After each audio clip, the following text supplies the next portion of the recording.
তিনি কি বুঝতে পেরেছিলেন সেই দিনটি চলে এসেছে? বুঝতে পেরেছিলেন দরজায় কড়া নাড়ছে সেই দিন, যে দিনটির জন্য তিনি আর তার সমর্থকরা ছাড়া আর বাকি সবাই দীর্ঘ প্রতীক্ষায়। অনেক রক্ত পেরিয়ে নতুন একটি দিনের সন্ধানে সবাই। 5 আগস্ট 2024 সকাল। চারদিকে তখন উত্তেজনাকর পরিবেশ, চাপ ক্রমশ বাড়ছে। আগের দিন ছাত্ররা চূড়ান্ত ডাক দিয়েছে মার্চ টু ঢাকা। লক্ষ্য তাদের প্রধানমন্ত্রীর বাসভবন, গণভবন। তিনি কি বুঝেছিলেন চূড়ান্ত ডাকি তার জন্য চূড়ান্ত পতন? পতন ঠেকানোর আন্দোলন থামিয়ে দিতে 16 জুলাই আইন শৃঙ্খলা রক্ষাকারী বাহিনী হত্যাযজ্ঞ শুরু করেছিল। 5 আগস্ট সকাল পর্যন্ত তা 1000 ছাড়িয়ে গেছে। এত মানুষ হত্যার পরও বাঁধ ভাঙা জনস্রোত। মানুষের এ ঢল ঠেকাতে আইন শৃঙ্খলা বাহিনীর একটি অংশ দ্বিধাগ্রস্ত। শেষ ভরসা প্রতিরক্ষা বাহিনী পরিষ্কার বার্তা দিয়েছে, তারা দেশের স্বার্থে জনগণের পাশে আছে।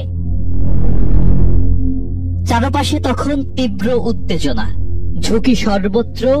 দেশ বিদেশে সবাই শেখ হাসিনার চূড়ান্ত পরিণতির অপেক্ষায়।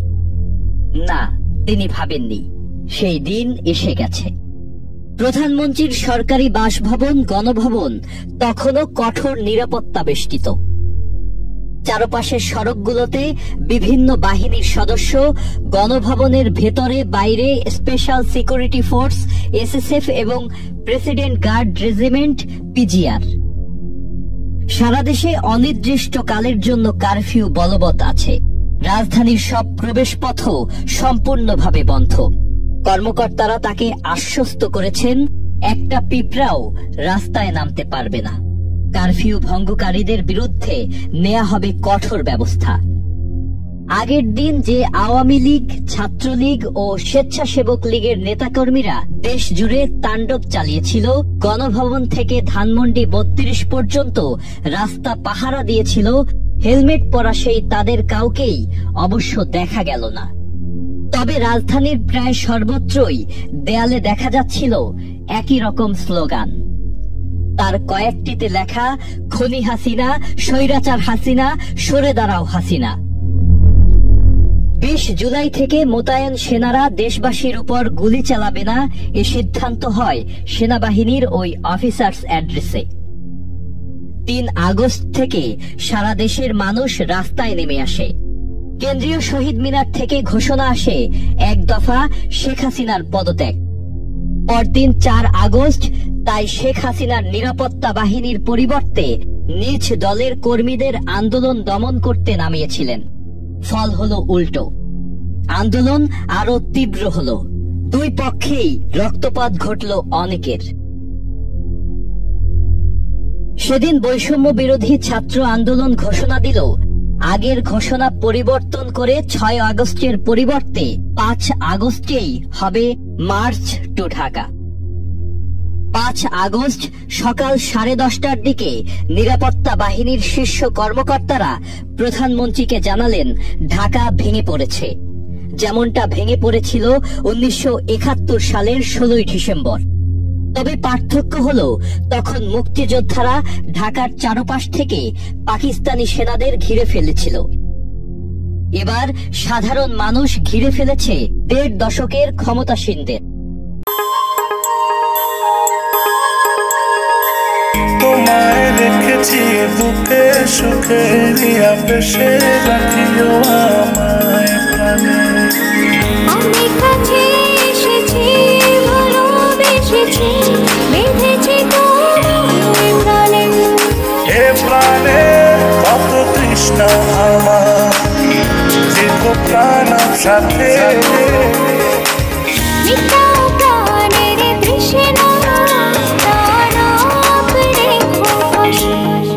আমরা কাছে এসেছি, ভালোবেসেছি, পেয়েছি আমার পাশে।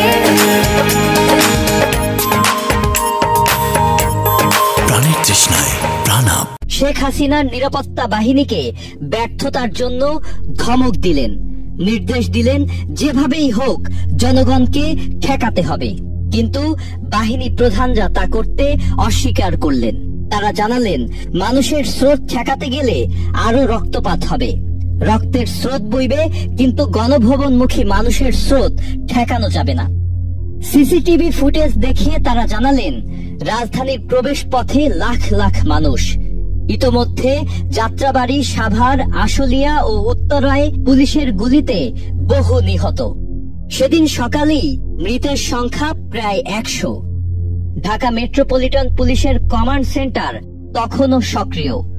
মাঠ পর্যায়ে পুলিশ কর্মকর্তা লোকজন ঠেকাতে নির্দেশ পাচ্ছিলেন, কিন্তু সম্ভব হচ্ছিল না।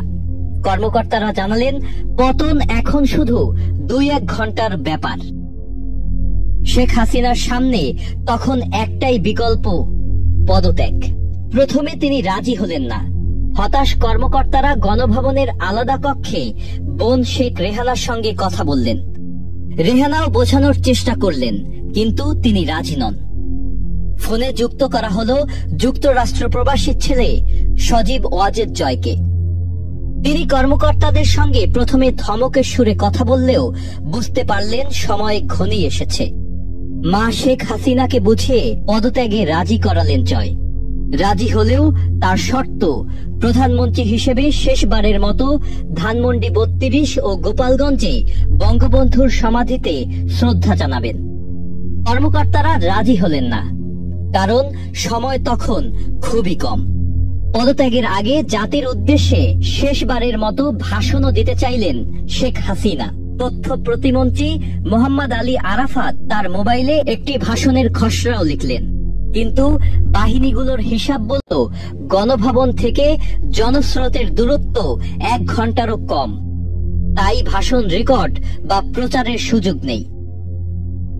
তড়িঘড়ি করে শেখ হাসিনা এবং শেখ রেহানার 4টি সুটকেস গোছানো হলো। প্রথমে একটি হেলিকপ্টারে বঙ্গবন্ধু বিমান ঘাঁটি এবং সেখান থেকে পরে একটি পরিবহন বিমানে চড়ে পালিয়ে গেলেন ভারতে। 1981 সালে নির্বাসন ভেঙে দেশে ফিরেছিলেন শেখ হাসিনা, 44 বছর পর আবার নির্বাসিত জীবনে। সেটা সম্ভব হয়েছিল বাহিনীগুলোর একটি সিদ্ধান্তে। রক্তপাত ঠেকাতে 5 আগস্ট সকালে বাহিনীগুলোকে বার্তা দেয়া হয়েছিল, free the road, protect the airport, অর্থাৎ পথে মানুষকে আর বাধা দিও না, কিন্তু বিমানবন্দর সুরক্ষিত রাখো। শেখ হাসিনার বিমান ওড়া শুরু করলে গণভবনের চারপাশে সেনাবাহিনী প্রত্যাহার করে নেওয়া হয়। কিছুক্ষণের মধ্যে মানুষ ঢুকে যায় গণভবনে। শেখ হাসিনা ততক্ষণে গণ অভ্যুত্থানে হাজারো প্রাণের বিনিময়ে ক্ষমতা হারানো বাংলাদেশের সদ্য সাবেক প্রধানমন্ত্রী। গন্তব্য তার নয়াদিল্লি। রাজাকার, তোমার বাবা আমার বাবা রাজাকার, তার মানে তারা নিজেদেরকে রাজাকার হিসেবে পরিচয় দিল। আমি তো তাদের রাজাকার বলিনি, তারা নিজেরাই স্লোগান দিয়ে নিজেদেরকে রাজাকার হিসেবে পরিচিত করলো সকলের কাছে।